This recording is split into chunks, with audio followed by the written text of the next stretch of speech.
Anong mensahe mo sa mga fans ng Sex Mom?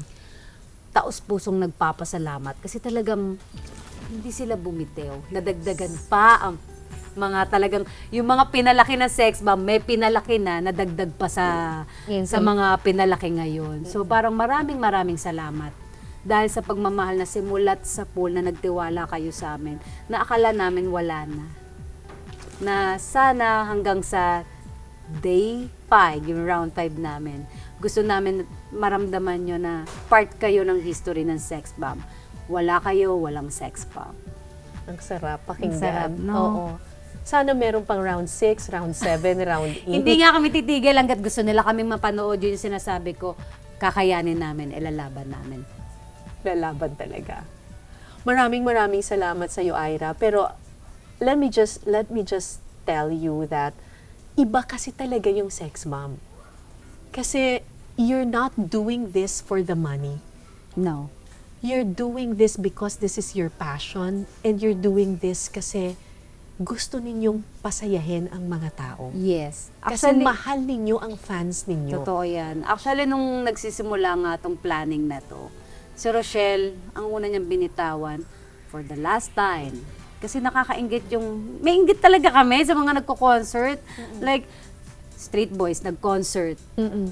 Bakit tayo hindi? Let's do it. Ang saya nila, reunion. Ang goal ni Rochelle, nung sinabi niya, gawin natin to para sa mga fans natin. Kasi parang bigla na lang tayo nawala sa ere. Walang closure. Ngayon, hindi natin sinasarado yung story. So parang sinisimulan natin ulit. Because of them, magkakaroon kami ng beginning at gusto namin ituloy ulit. Ito na yung generation ngayon na gusto namin ipakita sa kanila na dahil sa pagmamahal nila, nandito kami lahat, nagsasama-sama kami talaga.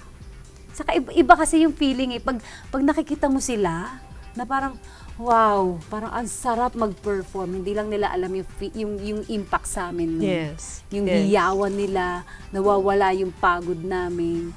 Nakakalimutan namin lahat ng problema namin. Alam mo yung in control kasi nangyayari, na ang sarap ng feeling.